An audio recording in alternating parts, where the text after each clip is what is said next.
Ang episode natin sa araw na to ay tungkol sa isa sa pinaka-haunted na lugar sa Indonesia, ang Lubang Buaya.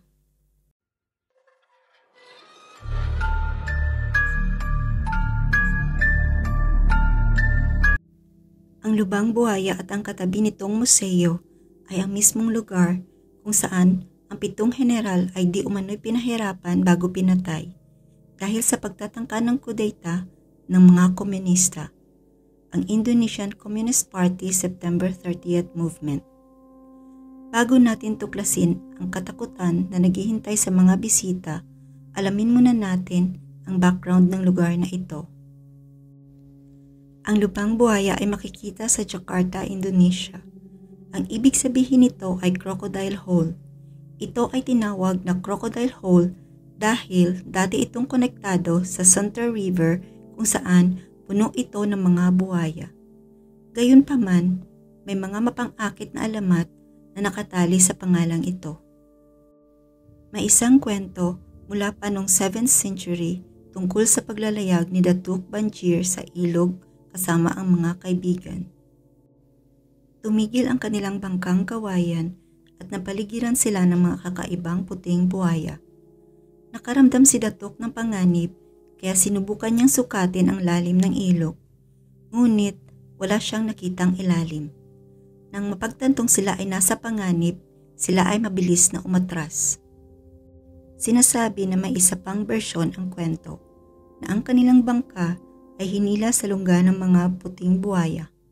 Hinarap ni Datuk ang kanilang pinuno at siya ay nagtagumpay, kaya pinangalanan niya ang village na Lubang Buaya. Maliban sa kwento ng mga puting buhaya, ang Lubang Buaya ay pinangyarihan ng nakakagambalang pangyayari sa totoong buhay. Kasunod ng kalayaan ng Indonesia mula sa pagsakop ng Dutch at Hapon, tinanggap nila ang Pancasilya ideology na tinatag ng iba't ibang partido ng mga politika upang mapaunlakan ang malawak na pagkakaiba ng mga bansa. Kabilang sa mga ito ay ang Indonesian Communist Party na nakakuha ng makabuluhang suporta at may natatanging agenda. Noong 1965, ang Indonesian Communist Party or PKI ay nagsagawa ng kudeta na may layuning palitan ang komunismo ng umiiral na ideolohiya ng Indonesia. Bilang bahagi ng kudeta, ang PKI ay nagbalak na kidnapin at patayin ang 7 general ng hukbo. Ito ay para bigyan ng aksyon ang kanilang pagsisikap na linisin ang bansa mula sa isang potensyal na kudeta ng mga army general. Ang operasyon ay pinaghandaan noong September 30 at isinagawa noong madaling araw ng October 1. Noong 4:30 ng umaga ng araw na yon, ang bahay ni Lieutenant General Ahmad Yani ay pinalibutan ng 200 troops. Sila ay nagkunwari na siya ay pinapatawag ng presidente para sa isang meeting. At bigla na lamang siyang binaril hanggang siya ay namatay sa harap mismo ng kanyang pamilya. Si Major General Radin Soprato na tulog ng mga oras na yon dahil siya ay may sakit ay biglang nilusob ang kanyang bahay ng 19 na sundalo. Siya ay tinutukan ng baril at dinukot. Si Major General Tertodarmo Haryono ay nakaramdam ng panganib ng 3:30 ng madaling araw kaya pinatakas niya na agad ang kanyang pamilya. Siya ay binaril habang sinusubukang disarmahan ang isang umatake sa kanya. Ang iba ay dinukot at pinatay sa katulad na paraan. Kasama ang ilan sa mga miyembro ng kanilang pamilya, maging ang kanilang mga anak ay pinatay at binaril sa panahon ng kaguluhan.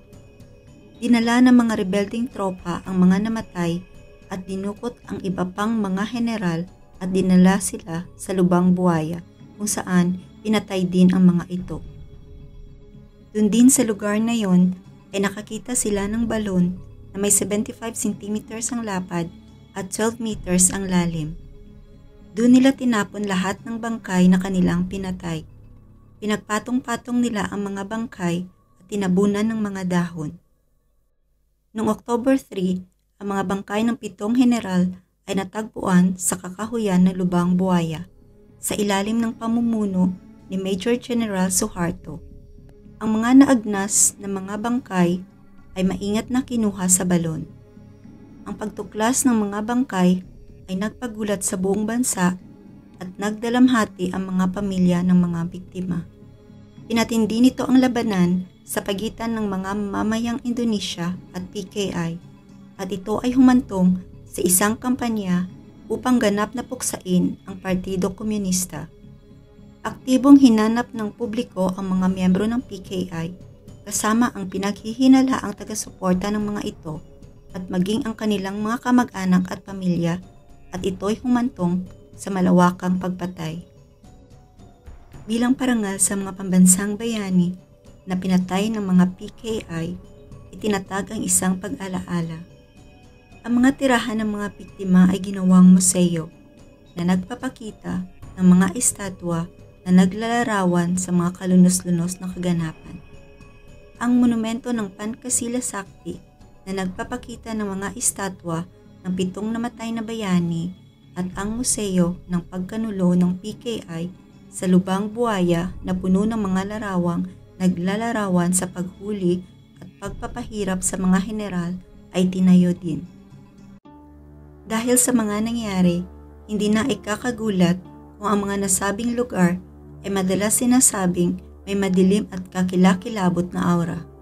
May mga nagdidetalye na rin ng kanilang mga nakakakilabot na karanasan sa lokasyong iyon.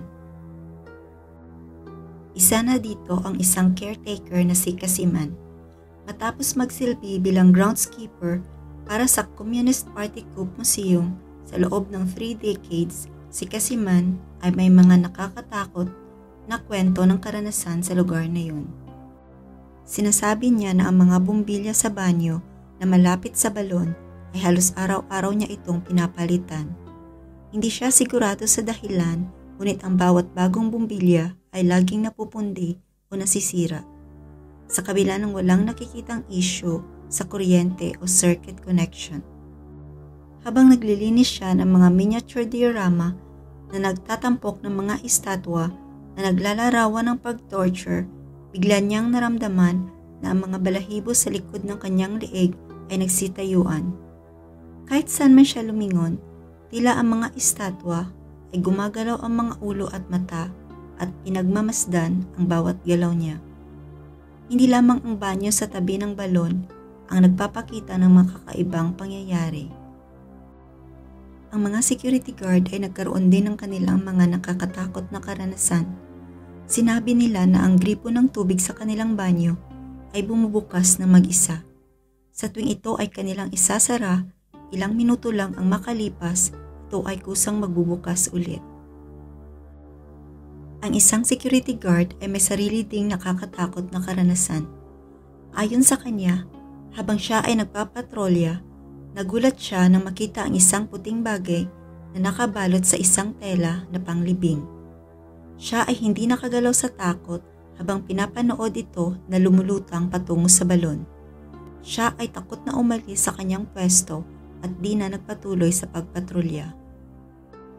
Ang kwento naman ng isang duty officer sa Pancasila Sakti Monument sa Lubang Buaya, lagi daw siyang nakakakita gabi-gabi ng isang sundalo na puno ng dugo at ang katawan ay parang putol-putol. Hindi lang mga security guards ang nakasaksi ng mga ganito, kundi pati na rin ang mga bumibisita, lalo na sa gabi, ay nakakakita rin ng mga iba't ibang nakakakilabot na tanawin. Minsan, biglang bumababa ang temperatura at biglang iinit at dahilan ng pagkahimatay ng iba. Ayon sa alamat, ang mga tumatawa at gumagamit ng kabastusan o nangungutya sa mga estatwa ay pinagmumultuhan pagkatapos nilang bumisita.